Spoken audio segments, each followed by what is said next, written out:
live-action Rebels characters, callbacks to the original trilogy, tons of references, Easter eggs, we even saw fricking Mark Rolston, and an insight into the great beyond where Thrawn is. That could instigate war, that could be risky. Where did he go? Where is this second galaxy? I'm going to be explaining all of this. This was such an incredible premiere, and I'm going to break it all down in today's video. No more jibber jabber, enjoy.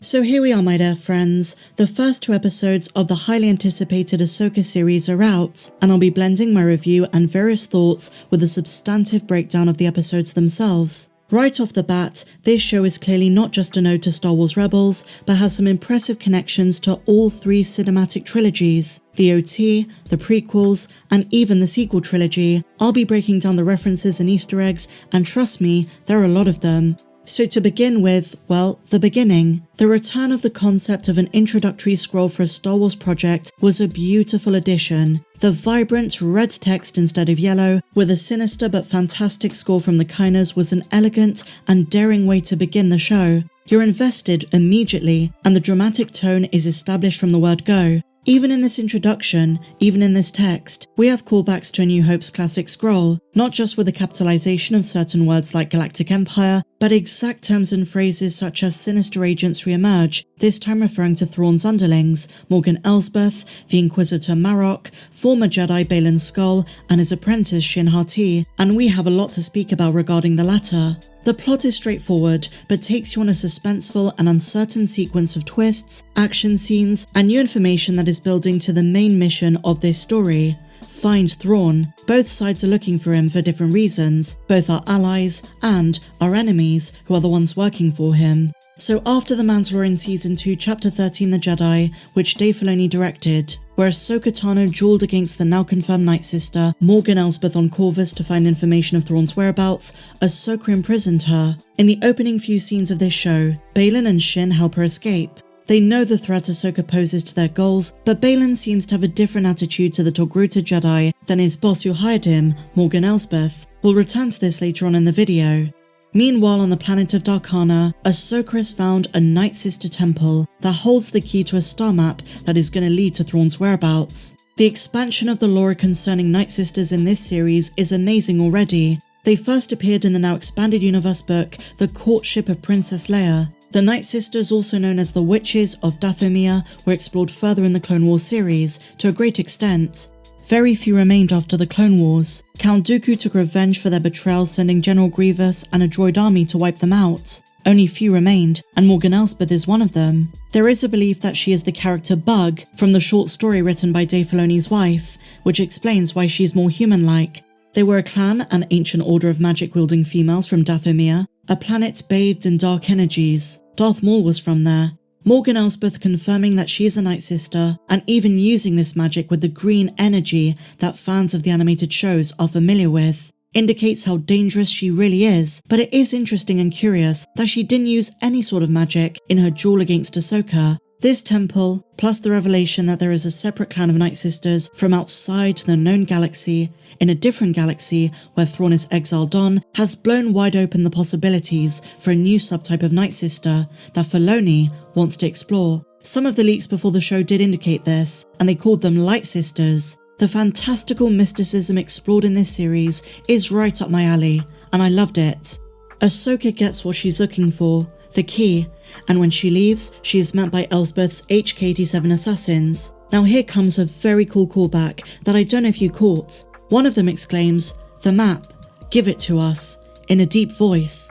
This is a direct reference to what Kylo Ren says in The Force Awakens to Lor San Tekka, the map to Skywalker. We know you found it. Of course, very different context, very different time periods, etc, but this sounded so Adam Driver-like. I was thinking, where have I heard this before? And then it dawned on me, of course, Episode 7. I like that Dave Filoni throws these things in, by the way. It makes Star Wars feel more complete. George did this all the time. Ahsoka takes out the assassins and reunites with Hera Syndulla. I thought Mary Elizabeth Winstead gave a stellar performance, and she really is the central component to Ahsoka and Sabine Wren's relationship in these first 2 episodes. It's been years since Ahsoka and Sabine have talked. There is this awkwardness between them, and their reunion does not go as planned. Sabine takes the Starmap against Ahsoka's wishes to figure out where Thrawn is, but for Sabine, it's more about finding Ezra. In her dreams, it sounds as though Ezra might be trying to reach out to her in the Force. There is a connection between them, and I mentioned this before, but if you remember in Rebels, he tasked her with finding him. He's counting on her, and she's not going to let him down. She's a changed person. What happened to Ezra is affecting her deeply. She's reclused, she didn't go to the Liberation on Lothal anniversary, which is where they unveiled the mural that we see in the epilogue of Star Wars Rebels, by the way, and she seems to be neglecting her duties, but now she's back. In case you didn't see Star Wars Rebels, both Bridger and Thrawn were launched into hyperspace by the Purrgil in Rebels Season 4. We know that Thrawn is waiting in the second galaxy, but the mystery of if Ezra is with him is unanswered. That's what we assume, but assume is the key word here. Hera tries convincing Ahsoka several times in these opening episodes to take on Sabine again as her Padawan apprentice. And by the way, this whole sequence takes place on Home 1 from Return of the Jedi, a mainstay for the Mon Calamari. We first saw this in episode 6, where Mon Mothma addressed the rebels. That's right, it's confirmed that this is where this takes place. I don't believe any of them are Admiral Akbar. Now, just going back to the relationship between Ahsoka and Sabine for just a moment. On the other side of this relationship in episode 2, Hayang is the one who convinces Sabine, despite her low force sensitivity, despite her lack of confidence, that the only person holding herself back is herself. Now, by the end of episode 2, the Master-Apprentice relationship is re-established between Ahsoka and Sabine, but the first time Ahsoka complains to Hera about Sabine being stubborn and bullish, Hera replies saying it's because she's a Mandalorian. Now, this is a direct callback to Hera saying the same thing in the Rebels episode Trials of the Darksaber to her deceased lover Kanan Jarrus. Adding to the Rebels themes are the familiar musical motifs throughout these episodes. Many familiar tracks can be heard behind the characters, and that for me added all the ambience needed to make it feel like a direct continuation of the beloved animated series. In the first episode, Ahsoka asks Hayang, who was bloody brilliant by the way, kudos to David Tennant, to run scans on Baylan and Shin's lightsabers. This is where we learn that Baylan was an Order 66 survivor. He survived the Clone Wars and the Great Jedi Purge that we first saw in Revenge of the Sith. There is a reluctance with Baylan to fully embrace the sinister aspects of the dark side of the Force. And this is why he's not a Sith or a fully fledged dark side user, he is what we call a Dark Jedi. He clearly has an attachment to the Jedi Order, and at times even talks like one. He mentions the future being clouded, saying it's a shame if Ahsoka has to die. And I wonder what his relationship to Anakin was like, because once upon a time he knew him, as was teased in the trailers. I'm starting to think Anakin turning to the dark side may have set him on a darker route for power, which is what he wants when he finds Thrawn. When Baylan was looking to the sky and he heard the Purrgil, I leaped with joy. Now I must say, Ahsoka stands out in comparison to other Disney Plus shows, and I was very surprised and impressed by Dave Filoni's work for his first live-action series. The translation of animated characters to live action from Rebels, understanding the Star Wars TV format, which until this point, I only thought Tony Gilroy fully understood and achieved in such a precise way. And even the dialogue, which I was worried about. There were times in the first episode where I was worried there would be too much exposition, but it was all placed appropriately, and actually well blended. I understand that to casual audiences, events such as the victory and liberation of Lothal needed to be explained in depth. A highlight to me were the amount of references to Rebels with the return of Clancy Brown's Ryder Azadi, a rebel who in the early days of the Empire supported the revolutionary broadcasts of Ezra's parents, leading to his arrest and imprisonment. He escaped 4 years before the Battle of Yavin after the Bridgers organised a prison break. The Bridgers were killed during their escape, so Azadi returned to Lothal to find their son Ezra. Azadi is the one who broke the news to Ezra that his parents were killed. Azadi continued to help the Rebels and Phoenix Cell, which later joined the Rebel Alliance, and now he is part of the New Republic on the liberated Lothal. We also have an appearance of another Rebels character, Kell, who at the time of Rebels was a human cadet at the Academy of Young Imperials on Lothal. He escaped the Academy and joined with Ryder Azadi's Lothal resistance group. The Loth Cat, specifically Sabines, were another great callback to a species beloved in Star Wars Rebels, but we have seen these in live action in Mando as well. This one, mostly animatronic, was adorable and I loved its inclusion. My favourite Rebels callback though was the mighty capital city, which was the most cinematic planet of the series so far, hands down. I don't see how they could have made this planet any more impressive, to be honest. although at times it did remind me of Alderaan from the Obi-Wan series.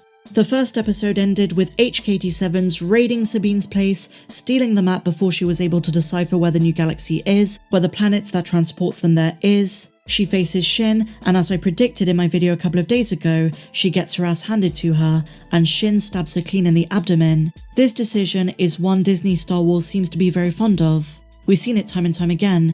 In episode 2, Toil and Trouble, Sabine recovers, and as aforementioned, she finds the courage to become Ahsoka's Padawan once again. She cuts her hair short, another reference to Kanan Jarrus in Rebels, the way he did in Jedi Knight. And by the end, they're ready to go on the search together to the planet of Cetos. Before that though, Ahsoka visits Sabine's place, when an HK-87 jumps out at her, waiting.